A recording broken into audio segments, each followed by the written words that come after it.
Hello and welcome to Words of the Wild, a podcast brought to you by the Scottish Wildlife Trust. For our new listeners, my name is Ed and I'll be your host for this episode. And as always, I am joined by my fantastic colleague and co-host. Hi everyone, my name is Rachel. And thank you for tuning in to our fourth episode today, where we are continuing to share some of the Trust stories from around Scotland. What are we going to be talking about today, Ed? So I'm really excited about this episode because we have got some fantastic features. We are going to be looking at pollinators and conservation grazing and how it all fits together. So we've got three fantastic features and there's some really good stuff going on today. I've been really excited to share this one, so hopefully everyone enjoys. Great. I mean, pollinators are one of my personal favourites, so I'm looking forward to it as well. For our first feature, we are off to Shewalton Wood in Ayrshire with Jill Smart, the reserve manager, and with Laura Young, also known as Less Waste Laura, who is one of the Scottish Wildlife Trust Young Leaders. So our Young Leaders are a group of Trust volunteers aged 20 to 30 who champion for nature and represent young voices in the Trust work.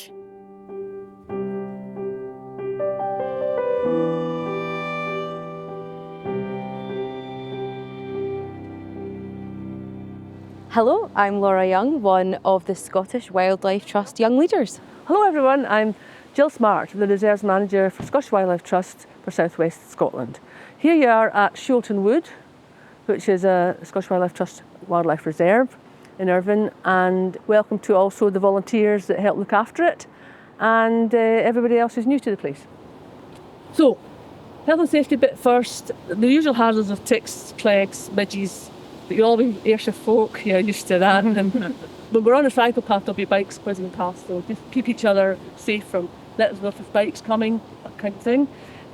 Apart from that, there's not really any other hazards. No hills, luckily. We'll boil it, it's got plenty of bushes. And any questions, fire away.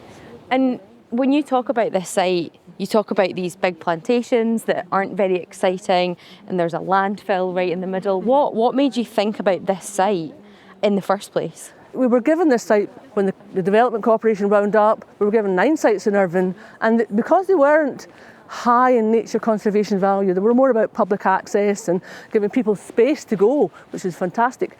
So there wasn't anything particularly brilliant that was going to get lost, and there was an opportunity there to really make something good. And with reserve management, you're always looking to, how can I make this better? Even if it is a wonderful site, make it better. But with a site that's maybe not as brilliant as it could be, here we go. And we always do surveys beforehand to see, what has it got? What are the benefits of this site?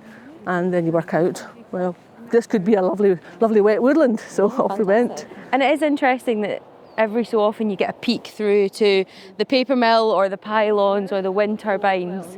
When you start to describe this site to people and you think, right, okay, it's got pylons, it's got wind turbines, it's got paper mills. You think of all the utilities that go through and past this site, because in the past it was considered just a bit of wasteland, nothing special. We'll just stick the pylon through it, we'll stick the sewer through it, and all that kind of approach to keeping the industry going in Irvine. When Irvine was a new town, there was a lot of industry. Not so much now, but it's still got its factories, and they need power. They're very power hungry, the paper mill and the Glaxo factory. But I think once you get to know the site, you start to not even see these things. And actually, as you say, it forms a gap. Because it legally has to be a gap, the trees can't grow here. You get a contrast in habitat, you get edge effect, which is really good for wildlife. And this is one of the places where we get adders. There's poisonous snakes a mile from the town centre. Fantastic. So we've got adders here, and also the butterflies. On a nice day like today, hopefully we'll see some ringlets, maybe some other butterflies. And I think, in today's world, we need pylons, we need energy, we need power, but it is nice how we can marry the two things up and say we don't need complete just bare grass. Actually, we can make something a bit more interesting and hide them a little bit, Yeah. What a lovely day. We've got a good day. Yeah. It was raining this morning and I thought, oh no, but it's looking good. So over the last 25 years, have you been looking at certain species to kind of see what the change has been? Or has it been a bit of figuring out what's here and working back? We monitor the habitats and we monitor the plants, unusual plants, rare plants of Ayrshire. And we've got local people who record the birds. So the species of birds are interesting. There's many warbler species. I've been doing the hoverflies and moths and things like that. There's one just there. I just saw a hoverfly just there. Just reminded me of hoverflies. But interestingly, I'm a very keen botanist, and I love to find a new plant I haven't seen before in Ayrshire. And I'm always poking around looking. But we've got a professional in to do the habitat survey. We do them sort of every 10 years to monitor the habitats. And Theo came in and he found this really rare plant. I was like, I should have found that. But I was really pleased he'd found it, because then now I know it's here, I can manage for it. Look out for it. Yeah. Mm-hmm. It's called nodding bur marigold. Wow.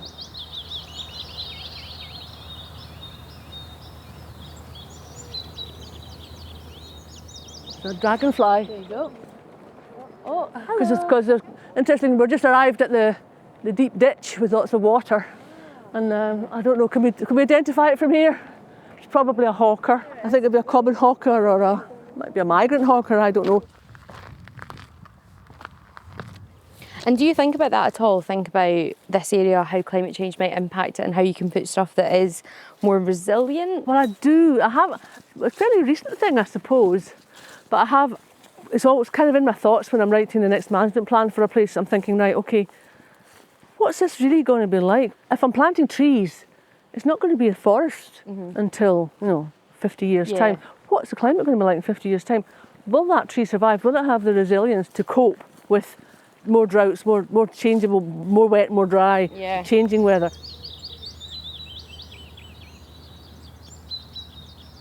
Those of you that know the reserve will know that there's cows in the field in the middle. What it's like is, if you look at an aerial shot of the reserve, you've got this landfill we're on, then round the outside it's trees. There's a sort of band of trees all around where the path is, goes all the way around. But between one bit of trees and this, there's what was once a bog, and it's now grassland. And it was, before we had it, it was agricultural land. It was cattle grazed fields and that sort of thing. So what I first thought when I was managing this reserve was, right, okay, maybe I should create some wildflower meadows there, try and get it grazed, because grazing is always the best way to keep your wildflowers in order. So we tried that, but then it wasn't really coming to much. It was horses, of course, and they're a wee bit different in the way they graze. So I thought, right, let's properly think what we want here. It is Shewalton Wood, and we want it to be a wood. And we would like it to be wild. So this is where my interpretation of rewilding comes in. A lot of people have a different impression of what rewilding is. But for me, rewilding is just letting nature do the work for you in terms of creating habitats that would naturally be here or could be maintained with very little effort from us. There's no point in lots of machines and things, because we've not got the resources to hire in tractors and do all that. So, but we can get a man with cows to come and graze it, or somebody with horses to come and graze it, and that kind of thing. So the vision for this site now is a thing called wood pasture. We want to keep this grassland because it's nice, a bit of trees and shrubs, but sometimes the trees and shrubs are just all the same age, close together. Don't really want that. We want a variety of ages in the trees. So if you think back to the primeval forest, you had wild cows doing that. So they were going about in the woods, churning up a wee bit, creating a seed bed, things were growing, coming up, going in another bit, wrecking a few trees, opening it up, and then they would eat the grassland, and it would stay in a sort of patchy mosaic of trees, shrubs, grass, marsh, pond, all that thing. And that's the kind of vision for here. One day I would like the cows to wander free, but at the moment they're in a field and they're creating a seed bed for trees. So we've got them in the field in the middle. And what I'm experimenting with is a thing called cow collars, or the no fence system, where you put a collar on the cow and it's got a GPS sensor, so I know where it is all the time, and I can put in a virtual electric fence, and the cow wanders towards the fence and gets a deedly-deedly-dee noise, and then it goes a bit closer, another deedly-deedly-dee, then it gets zapped. But it's gentler, I think, than an actual electric fence, I've been told. And I did look into the animal welfare side of it because I was a bit worried about that. But it seems that the cows learn. They learn not to get zapped. These ones have eventually got the message. And the idea would be that once they've learned, I could put them really anywhere on this site and they would stay there. But I need to always have an external fence around the whole of the reserve so that they don't go on the railway, they don't go on the road. So at the moment, the cows are in training mode. They're learning how to do this. We'll see how it goes. But if it doesn't work, and we've learned something. It might work better in a different reserve. Thank you for coming. Thank you for being moth lady and adder man. And hopefully some of the people that haven't been before will come back. Enjoy it.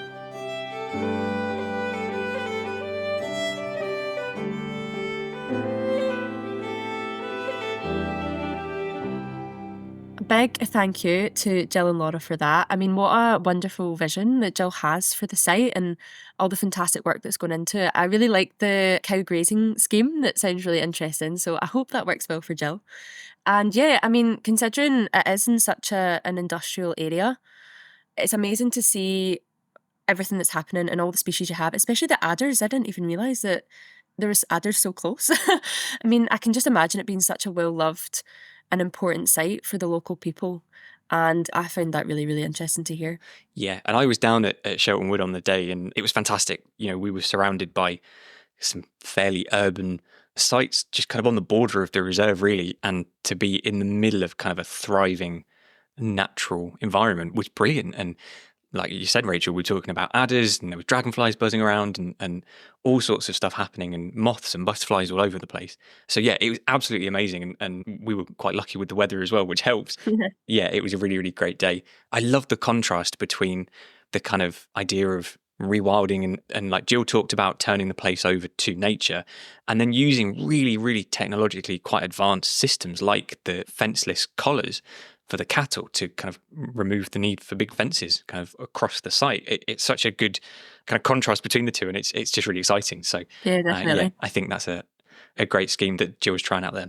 Which, talking of cattle, leads us very nicely onto our second feature of the episode. So I caught up recently with Laura MacGregor, who is the Trust's conservation shepherd. And Laura takes huge responsibility of looking after the Trust's livestock. So we have a huge number of sheep and cattle as well that are used for conservation grazing. And I caught up with Laura to find out more about some of her work.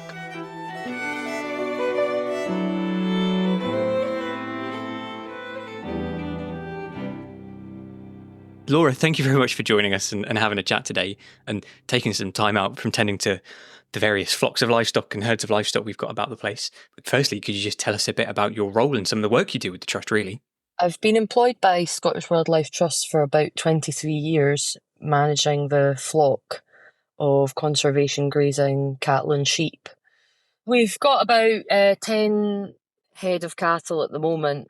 We've got quite a few young cows at the moment, so they didn't calve this year, but they'll be in calf for next year. The bull's just gone out with them. Hagar, who's a bull that we've bred ourselves. Sheep-wise, we've probably got about 100 and odd at the moment. We adjust the numbers throughout the year. Over the years, we've tried some different breeds to find the ones that suit us the best. We started off with Shetland sheep. Shetland sheep were great. They're quite cheap to buy. They're very hardy. They do tend to be a little bit difficult to manage in terms of if there's a tiny gap, they'll find it and they'll go through it and they'll go. They won't just hang around, they'll just disappear. So even when we thought we had excellent fencing, we did have a few occasions where they showed us that we didn't. So over the years, we crossed them with a Cheviot tup and produced a really good, hardy conservation grazing sheep, which was a bit bigger, a bit more commercially viable, and a bit less determined to escape. We have tried Hebrideans, we've tried some other breeds, but we've settled on these ones as overall, they're not too big, but they're big enough for the job. Cattle-wise, around 2010, I think, we decided to buy some cattle. We bought a sort of couple of Shetland crosses, one of which was actually an Angus cross, and she was really nice and small when we got her, but she just grew and grew and grew into this massive beast. So we decided pure Shetlands were the way to go. We've now bred our own line of Shetland cattle that are easy to handle, great for the conservation grazing job, and they also look good too. And we've done our best to promote various gene pools that are better for the breed. And yeah, I think we've done quite a good job of the Shetland herd. So we have them for grazing as well. Could you just tell us a bit more about what the flying flock is and what it's trying to do? Yeah, so it's a conservation grazing flock of sheep who fly around Fife, unfortunately not actually with wings, in the trailer, driven very carefully by me to various different sites, mostly in Fife, but we do go as far down as Bathgate in West Lothian. And what's the flying flock trying to do really? What's the goal of it? Flocks used to increase biodiversity, improve sites. We do a lot of scrub control, which is usually birch on raised peat bogs, bankhead moss, candar moss. Generally, we don't want to overgraze things, and we want to leave the site with a diversity in the vegetation structure. So the animals naturally will eat some things before they'll eat other things, and it's relative palatability at different times of year. They'll eat one thing that they might not eat another time. So say we are trying to use them to control birch scrub, we would put them on April, May, maybe slightly earlier, end of March, depending on the growing year. And because there's not much else left, nothing else is growing yet, the buds are coming out, they're going to eat the buds, which is what we want them to do. They'll actually eat the little trees as well, to a degree. But if we put them on later in the year, they would eat something else. So depending on the site, we'll choose which time of year, how many, and they'll leave the kind of woodier stuff, and that benefits invertebrates and amphibians. Dense swards can be used for hiding or hibernating. Scrub makes good nesting site for birds. So we generally graze in the winter. The flowers are then left in the summer for the pollinators, butterflies and things. That's really their job, is just to eat. It's quite a good job, actually. Yeah, I wouldn't mind being paid to sit around and eat. That'd be quite nice, really. And someone just shuttles you around to new places to eat. Sounds quite good. Come on, we're going to a new restaurant today, girls. Brilliant. But it's funny, isn't it? Because it sounds counterproductive, eating plants, but actually they're just knocking back the kind of scrubby, grassy bits and creating space for the good stuff, the wildflowers, to come through, really. Yeah, as we said before, it's all down to timing. So we don't have them there when the wildflowers are there, because they would eat them too. At the start of the year, maybe up until sort of March, April, the wildflowers are not growing yet, but the grass is, everybody that's got a lawn will know the grass. As soon as it's warm, off it goes. And the grass is obviously much taller than most wildflowers. They can't compete, so the sheep go in, graze it right down sort of just before the wildflowers start going, and that just gives them a better chance. A lot of trust reserves aren't traditional fields that would be used for grazing livestock normally. Which are some of the main reserves that we graze on, and what are some of the challenges that they present? Most people can just open a gate and the cattle can just walk through the gate, and that's fine, that's dead easy. But every move we make involves a trailer and often a difficult entry as well. We have MacGregor in Edinburgh, which is accessed by a 518 metre reverse down the Innocent Railway Tunnel. You want them to behave when you get to the end of that. You just want them to come in the pen and go in the trailer, and then they go somewhere else, and they like going in the trailer because they go somewhere new. And the sheep are the same. We do have a dog for the sheep, but the cows would go on bribery with a bucket. One of our main sites is Fleecefold's Meadow near Cooper, Sierras and Fife.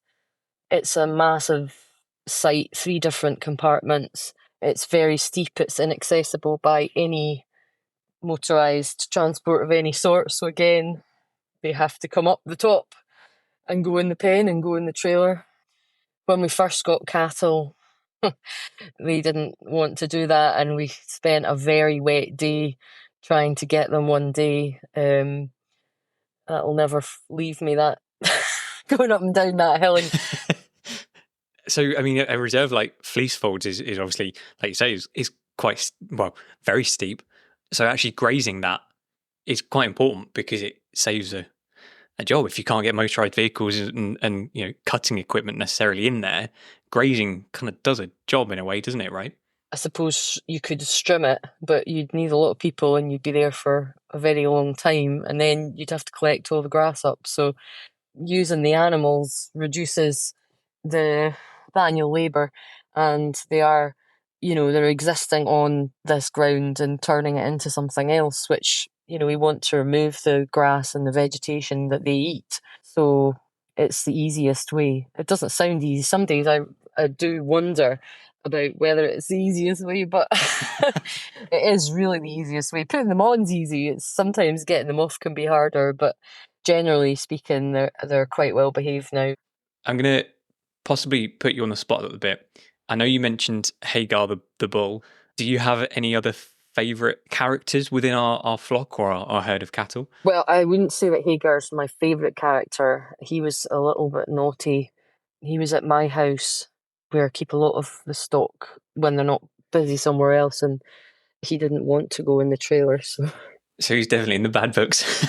He is in the bad books, but it's just because he hasn't actually lived as a flying herd member, so he doesn't really know about, well, we go in the trailer and then there's something good at the other end. He didn't know he had all these ladies waiting. So hopefully the next time he's going to know, he's going to think, oh, well, it was worth it. But you never know, but he needs a little bit more training to be a proper herd member.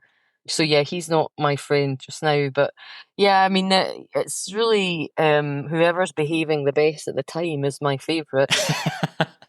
Well, Laura, that's been brilliant. Thank you so much for taking the time to have a chat about our livestock today. No problem. Nice to speak to you.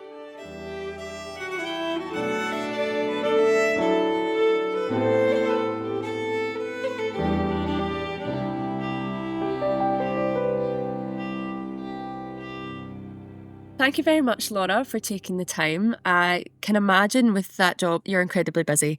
I mean, it sounds like a very hard graft, but also a very interesting job. I loved the little insights into the flying flocks, which is a great name. I feel like a lot of people don't know how valuable, grazing is as a conservation tool. And, from what Laura mentions, the amount of planning and work that goes into it. I mean, to make sure, the livestock's in the right place and eating the right things and at the right time, all, to benefit biodiversity is just fantastic. And yeah, super interesting to hear. I don't envy her having to reverse a trailer down just over 500 metres of narrow footpath. I'm not sure that I could do that. So yeah, there's obviously a lot of skill involved in the job as well. And we have heard from Laura since that Hagar the bull has been on his best behaviour and he's back in the good books. So yeah, great to hear from Laura there. So as part of the Scottish Wildlife Trust's 60th anniversary celebrations, we are also running our Words of the Wild storytelling competition. We're inviting you to tell your stories of Scotland's wildlife and wild places. Whether you've witnessed a breathtaking wildlife spectacle or you've had a wildlife encounter that stopped you in your tracks, we'd love to know which words you'd use to describe these wild experiences. That's right. So whether you've never written anything like this before or you're an avid writer, you can send up to 1,000 words of nature writing, and it can be in any form you like. So you could send us a poem, a letter, an article, or a short story, or even a song lyric if that's your jam. As long as it's connected to native Scottish wildlife, you can submit it to the competition. So entries can be fiction or non-fiction, so imagined or real, but we are looking for stories of real Scottish wildlife. So unfortunately, no stories about wild haggis or fairies, please. So we have a junior category for under 18s, and we've got an adult category for everyone over 18. And the winners will receive a great bundle of prizes. So it includes a pair of fantastic binoculars from Viking Optical, an environmental book subscription from the Main Street Trading Company. We have vouchers from NHBS, which is a super company that have a huge selection of wildlife watching and surveying equipment. And for the junior category, there's a great trail cam starter bundle, and it has everything in there that you need to get started with your wildlife watch exploring. So deadlines for entries are the 31st of August 2024, so this year. So please head over to our website. You'll find all of the details and how to submit your entry. And good luck. So for our third and final feature, I headed back to Ayrshire to catch up with the fantastic Nectar Network team who are doing some really, really brilliant work down on the coast. So over to them.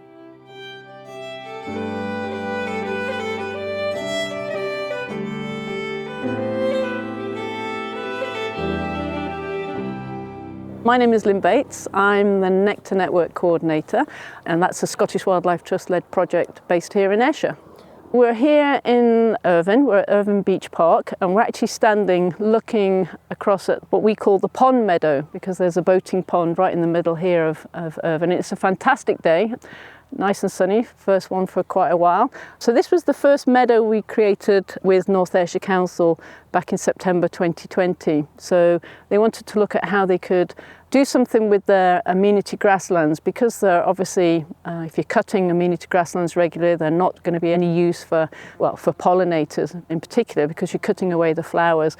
So they wanted to also reduce the amount of cutting they could had to undertake. So we came up with the idea of creating a couple of meadows, 2 half-hectare meadows, one here, there's another one over the hill over there we call the Dragon Meadow. So we sowed this with a Scotia seed mix, so a native wildflower seeds. And the following year, 21, it came up. It was absolutely fantastic. It was just blooming, and the amount of responses we got from people when we came out to check on it, people putting things out on social media, and the council loved it. And so we instantly got buy-in from them, and they wanted to do more. But the big problem is, one of the challenges of creating wildflower meadows is the cost of seed. So seed is, for certainly an area this big, half a hectare, 5,000 square metres, it's a lot of money.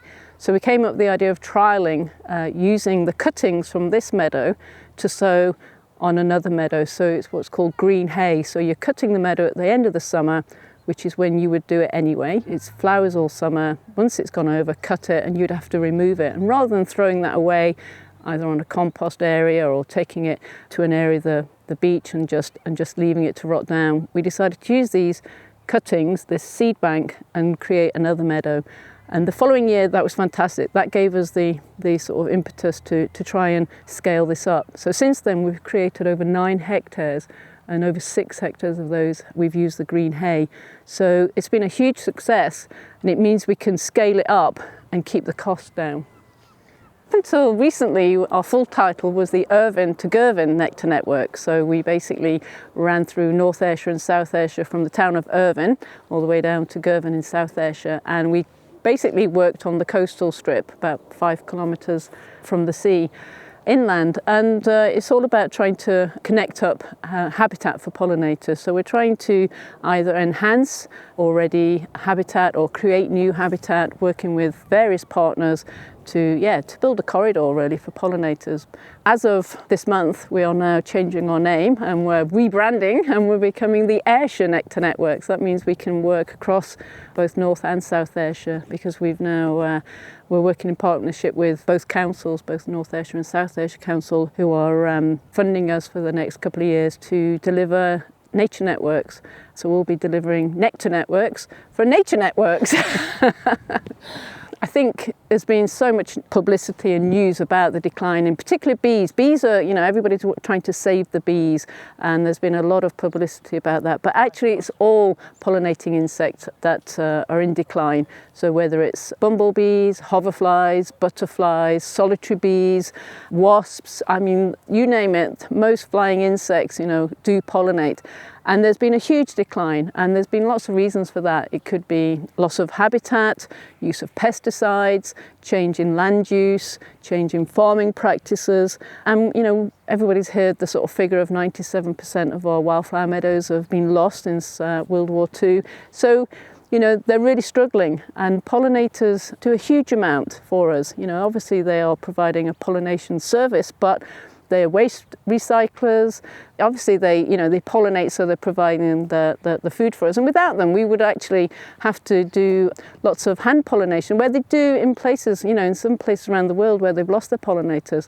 They actually have to go in and pollinate by hand apple trees, things like that. So they're providing the pollination service, but they're food for other. So whether it's bats eating the moths, or whether it's the blue tits eating the caterpillars. So, everything loves to eat.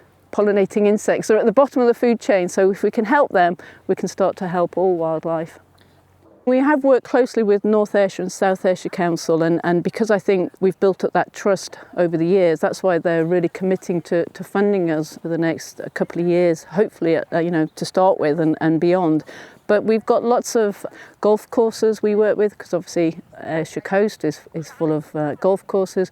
We've got small businesses, we've got landowners and farmers and communities. You know, we've just recently piloted a pollinator-friendly Simonton in South Ayrshire, so that's been a fantastic success, and we want to roll that out. So we want to get into communities that are keen to get their gardeners gardening for pollinators, create more pollinator-friendly spaces on their green spaces, whether it's making wildflower meadows. But it's not just that, it's planting trees, improving hedges.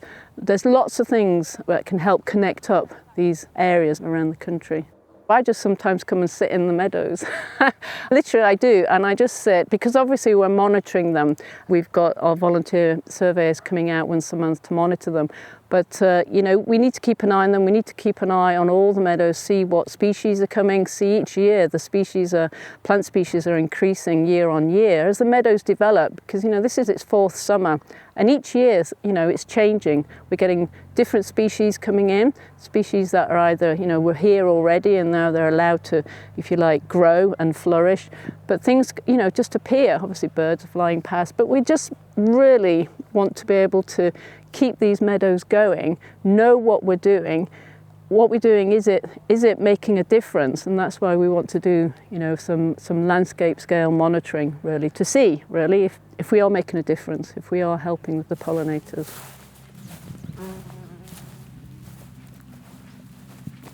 I'm Dr. Lorna Cole. I'm a consultant with SAC and I work in the environment team. My involvement with the Nectar Network is Lynn and Jill brought me in. From the outset, I have conducted a lot of research on pollinators, and Lynn and Jill wanted to know how to actually monitor real change at the landscape scale. So I mean, it sounds really simple. If you create a meadow, the bees, the butterflies move in, so you can say, oh well, these meadows are having a great impact on pollinators. But it's not as simple as this. What we don't know is if the meadows are simply drawing pollinators in from the adjacent semi-natural habitat.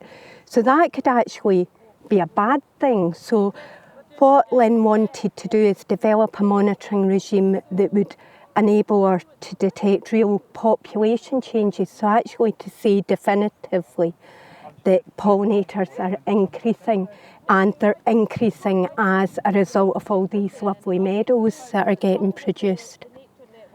There's a variety of different ways to survey pollinators. The Trust, they were very keen on a method that was non-lethal.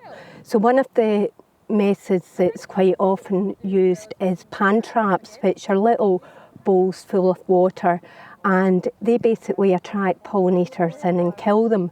So we thought we definitely don't want to be doing that. So we decided to use transect walks. They let you cover quite a large area. They let you see what flowers the pollinators are foraging on. They let you see a range of different species that they're foraging on. They let you quantify the floral resources. So we decided to focus on transect walks.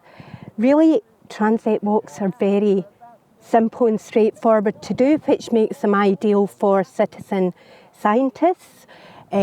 So it basically means walking along for a specific distance. We chose 100 metres, so we do this through the middle of the meadows, and we record any pollinators we see at 2.5 metres either side of us.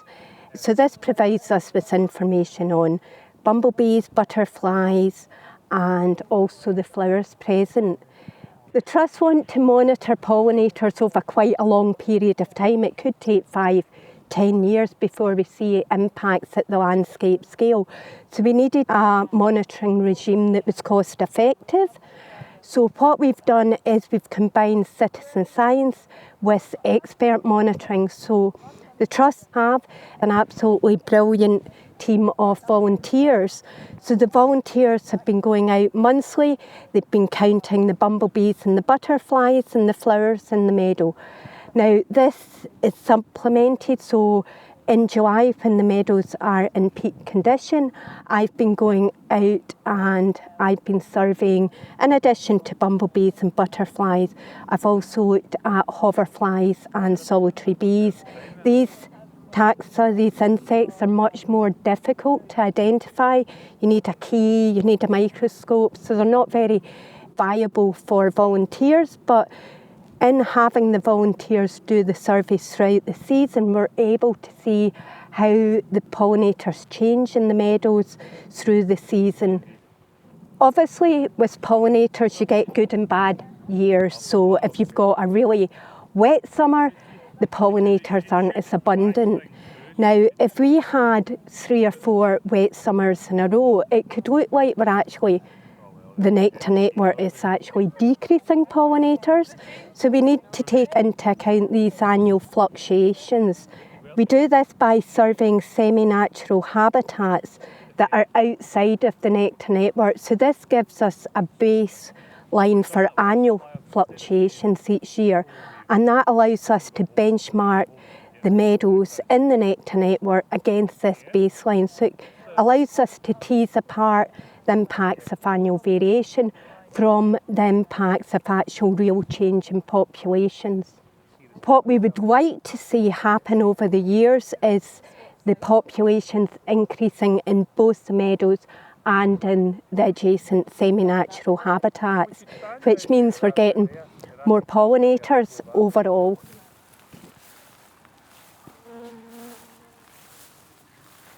I'm Joanne. I worked for North Ayrshire Council Ranger Service for 12 years, and during that time, the last year of service, I started volunteering with the Nectar Network.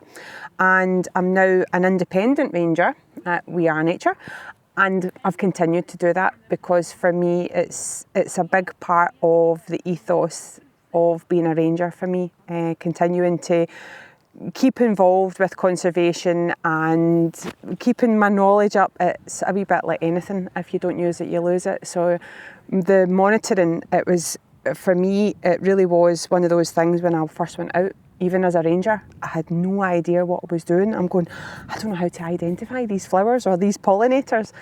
But as you're in there and you're sitting in it, like Lynn was saying earlier on, you just go along and you just sit there. It's not long in coming back to you, and lots of books, lots of ID sheets, and before you know it, you're ticking those off. So it's been really quite a positive thing for me. I monitor Stevenson Beach Meadow, and there's one at Miller Road, which is the amenity site. So they're about 500 metres apart, so they have to be a set distance apart to compare and contrast. The meadow at Stevenson Beach, it's quite open and quite windy, so we don't get a lot of butterflies, but the flowers and the various other pollinators, from hoverflies to flies and bumblebees, are just really quite immense this year. Last year not so much, but this year it's made such a big difference. The floweriness of the meadow has been amazing. So there's also a lot of birds who have been feeding on the seed within the meadow as well. So you go out and you can see them hovering on the various plants, and they'll also be feeding on the pollinators too. I think the work that the Scottish Wildlife Trust and the Nectar Network do is just fabulous. It's not just starting a project and funding it and then let it fizzle out. There's a continuation, and it will leave a legacy, even if it's just educating people who are walking past. Like, you can see members of the public sitting here, and the contrast between the meadow and the grass which has been cut just adjacent to it, it's dead. There's nothing there. And we need to realise that getting something back to the way it used to be and should be is a vital part of what Nectar Network do, and it's a big part of our past and hopefully our future.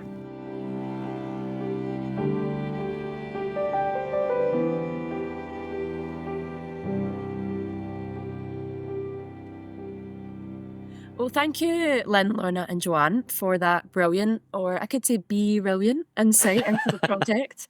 Learning about the pollinators and their monitoring was great. I mean, it's fantastic to hear that the project is morphing into Ayrshire Nectar Network. That's a tongue twister. And, they're now working in partnership with both councils, which is great. And so I love the scope for community involvement and how much is happening already.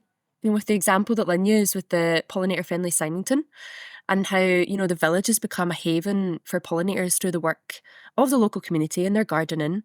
It's fantastic. And I mean, Lorna also mentioned citizen science and how the local community can easily get involved and head out and, get recording your bees and your butterflies and your wildflowers outdoors and having a little bit of fun and getting outdoors, but also that data is just so influential for conservation efforts. So yeah, I thought fantastic project, and yeah, it's great to hear so many people get involved, from council to businesses to local community. It was great. Oh, for sure. And I was really lucky to go and meet the speakers there down on one of the sites that they're working on the Ayrshire coast. It was a glorious sunny day, kind of just next to the beach. We could see across to the Isle of Arran, and we were knee deep in wildflowers, which was a brilliant way to start on Monday. So a huge thanks to the team down there for letting me come and visit, and a big thanks to Lynn for the hat as well. I haven't taken it off. I probably look a little bit like Chris Packham on Springwatch, but I love the hat, so thank you very much, Lynn. Amazing. And I guess speaking on the topic of pollinators and bees, my mum actually texted me a joke last week, which I found really funny, so I thought I would share. So Ed, what do you call a beehive with no exits? Oh, I don't know. What do you call a beehive with no exits? Unbelievable. Oh, no. I really like that. I mean, it is your typical kind of cheesy dad joke, or I guess in my case it was a cheesy mum joke, but I loved it. Unbelievable. Brilliant. Great. Brilliant. Well, on that note, I think we should probably call the episode done.